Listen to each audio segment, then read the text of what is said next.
Chicos, hemos llegado al castillo de Blois, hemos aparcado aquí al lado pagando 4,80 € en un parking callejero.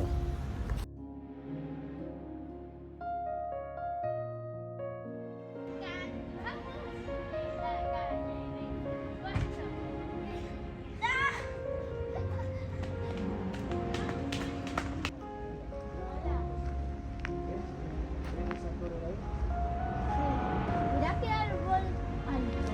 Sí, la verdad que el árbol es alto, sí.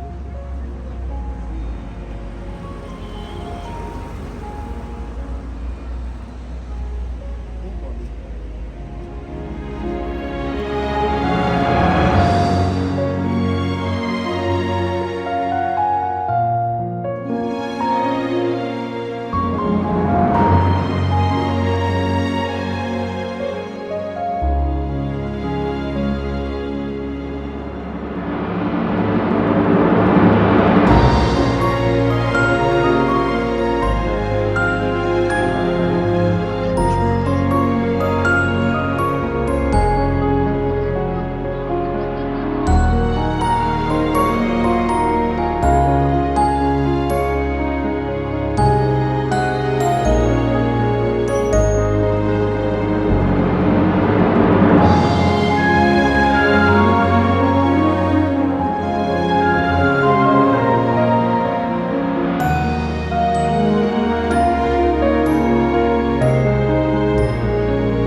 Descubierto. Siglo XIII, siglo XV, siglo XVI, siglo XVII y siglo XIX.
ciudad de Blois en una carroza tirada por 2 caballos. De faire attention de ne pas faire tomber d'objets sur les côtés.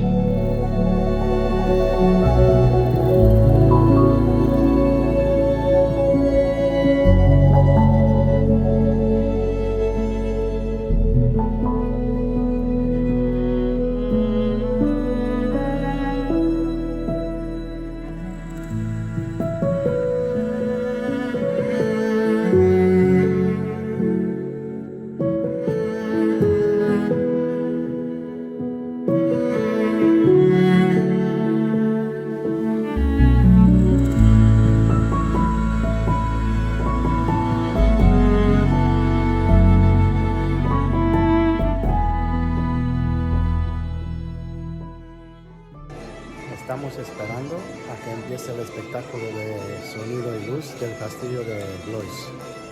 Donc, 3 châteaux.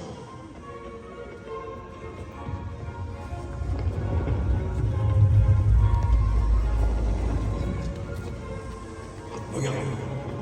Gaston d'Orléans, frère de Louis XIII, a reçu gloire d'un malheur. Les acteurs des complots, des fêtes, des amours, des violences, des saisons et des jours.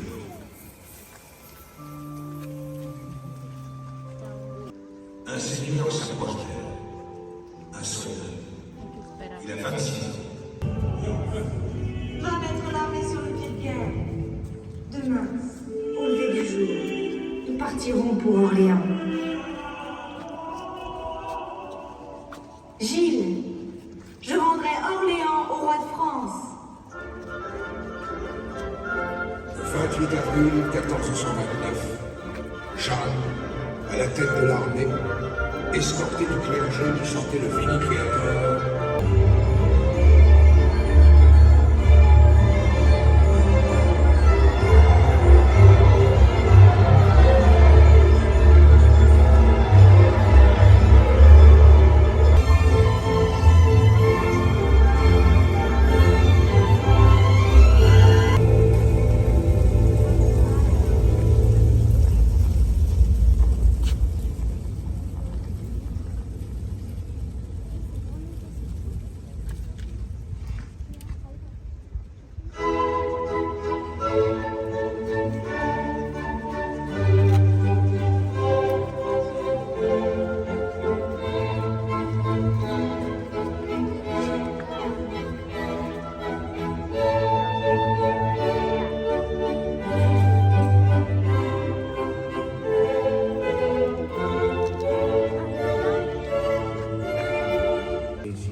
Merci.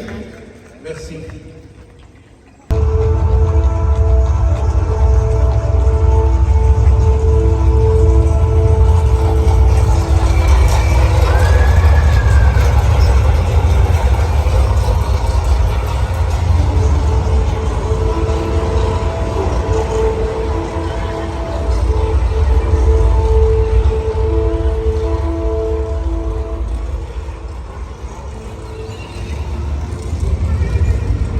Une escorte de 600 cavaliers défile dans les rues de Blois. L'archiduc la vaisselle d'or du roi Louis XII afin d'en retirer 1 million d'écus. Ainsi pourrai-je réunir les hommes, les armes et les chevaux pour conquérir en Italie ce qui est mon bien et ce qui est mon droit, Milan. il est ici, parmi nous le roi François Ier. Tenez, il traverse la cour, revêtu de son armure, portant son épée si lourde. Ce colosse, l'homme le plus grand de son temps, est le seul à pouvoir la soulever. Il est jeune, il est beau, il incarne l'image triomphante de la monarchie française. Le 4 juin 1515, il quitte Blois. À l'arrivée, un nom qui sonne comme une fanfare.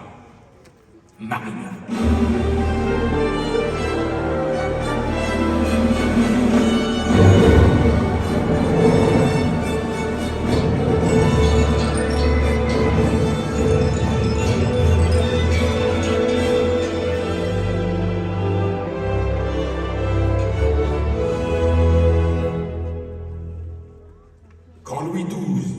François Ier réside au château de Blois, c'est du château qu'il gouverne la France. C'est ici que se rendent en délégation les ambassadeurs. Et parmi eux, excusez-moi, je crois vous reconnaître, monsieur... Nicolas Machiavel, envoyé de Florence, pour vous servir. Imaginez, sortant de leur carrosse, ou mettant pied à terre, les ministres, les titulaires de charge, les serviteurs, les familles. Que me dit-on, monsieur le gouverneur de mes écuries? Vous ambitionnez de devenir échevin de la ville de Blois. Mais ce ne sont que des marchands qui siègent aux assemblées municipales. Je suis comme eux, citoyen de cette ville. Pourquoi leur abandonnerais-je ce privilège? Que depuis le temps de Charles d'Orléans, jusqu'en celui d'Anne de Bretagne, la cour de Blois a accueilli les poètes comme s'ils étaient des princes.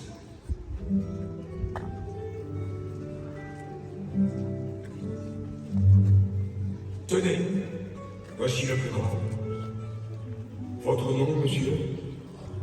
Je veux l'entendre de votre bouche. On m'appelle Pierre de Ronsard. Je vous vois fort attentif à une jeune dame. Ne nomme-t-elle pas Cassandre? Je sens déjà que pour elle, je vais écrire bien des vers. Merci, Cassandre. Mignonne, allons voir si la rose, qui ce matin avait déclose sa robe de pourpre au soleil, n'a point perdu ses près. Les plis de sa robe pourprée, et son teint au vôtre pareil. Il a 20 ans, ça. Et du génie.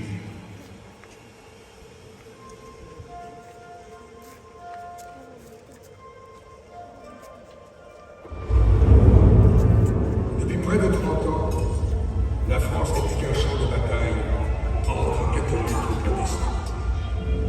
Le pays de Loire voyait s'affronter les tenants acharnés de l'une ou l'autre religion. On tuait, on brûlait, on violait au nom du Christ. Ce jour-là, à la Noël de 1588, dans la salle des États, les 7 piliers du XIIIe siècle sont habillés de velours violet, semés d'églises d'or. Comme il fait froid, on a recouvert les murs des plus belles tapisseries que l'on ait pu trouver. Le roi Henri III, qui a fui Paris pour se réfugier à Blois, vient d'y convoquer les États généraux. Côtoie quelques dangers. Mon cousin, croyez-vous que j'ai l'âme si méchante que de vous vouloir du mal? Au contraire, je vous déclare qu'il n'y a personne en mon royaume que j'aime mieux que vous, comme je le ferai paraître avant qu'il ne soit peu. Je vois que mes actions les plus sûres sont prises à rebours par la malice de mes ennemis. Le duc de Guise marche à la mort et ne le sait pas. Il a passé la première partie de la nuit dans le lit de la jolie Charlotte de Sauve. À 3 heures, il a regagné son appartement, sans marquer la moindre hésitation. Il voit là les 8 gardes ordinaires. Devine-t-il que chacun tient un poignard dissimulé sous son manteau? Chacun le sait, et il les salue. Il se dirige vers le cabinet vieux. Pour y pénétrer, il faut ouvrir une porte basse, masquée d'une tapisserie. Guise la soulève du bras gauche, se courbe pour franchir la porte, et aperçoit au fond d'un couloir profond de 2 mètres d'autres gardes qui l'attendent. Comment pourrait-il conserver le moindre doute? C'est la mort qu'il aperçoit dans leurs yeux. Et lui les regarde à son tour, et ce regard est si terrible que ses reîtres reculent de 2 pas. Un seul a le courage de s'avancer. Il agrippe le bras de Guise et le frappe de son poignard en pleine poitrine. C'est la curée.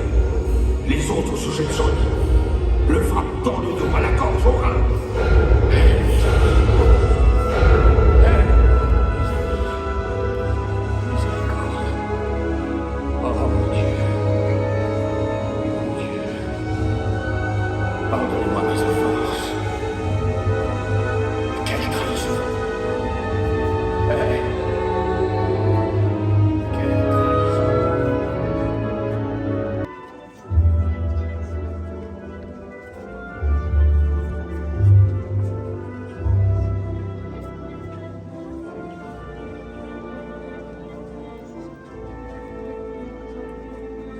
Que d'ombre, que de visages, que de voix, que de souvenirs.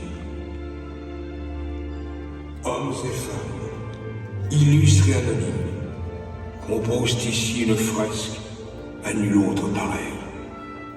La loi, d'où elle s'égale par une échelle de corde. C'est Froissart, le chroniqueur, et La Fontaine, le fabuliste. C'est Denis Papin, qui, enfant de Blois, découvrit le principe de la machine à vapeur.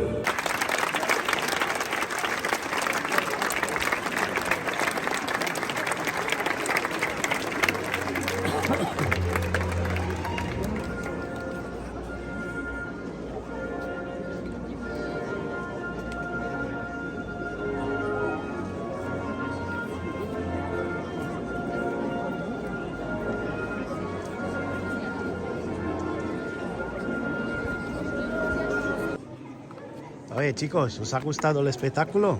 Muy entretenido. A mí me han gustado mucho las cosas. Muy bien.